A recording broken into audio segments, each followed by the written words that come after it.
తుపాను భారీ వర్షాలతో పంటలు దెబ్బతిని కష్టాల్లో ఉన్న రైతుల్ని అన్ని విధాలుగా ఆదుకునేందుకు కూటమి ప్రభుత్వం చర్యలు తీసుకుంటుందని ఎమ్మెల్యే ప్రత్తిపాటి పుల్లారావు అన్నారు. పల్నాడు జిల్లా నాదెండ్ల మండలం గణపవరం వద్ద ఉన్న సీసీఐ పత్తి కొనుగోలు కేంద్రాన్ని ఆయన పరిశీలించారు.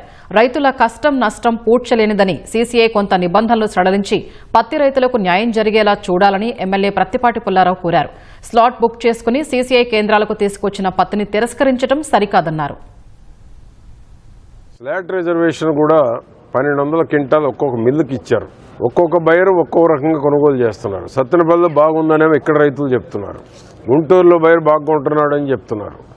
మర్రిపాలెం పత్తిపాడు సెంటర్లో బాగుంటున్నాడని చెప్తున్నారు. ఈ సమస్య ఇక్కడే ఉందని చెప్తా ఉన్నారు. ఈ బయరు దగ్గరే ఈ సమస్య ఉందని చెప్తున్నారు.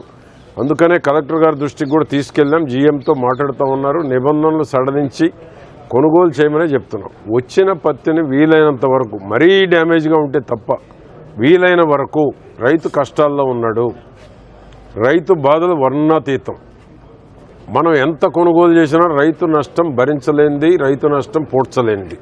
కాబట్టి మనం కూడా కొంత లిబరల్గా వెళ్ళాలని పర్చేజ్ ఆఫీసర్ రమేష్ గారిని స్లాట్లో కూడా 30% ఎక్స్ట్రా ఇవ్వమంటున్నాం. 1200 క్వింటాలకు ఇస్తున్నారు ఒక్కో మిల్లు. 1200 క్వింటాలు రావటం లేదు.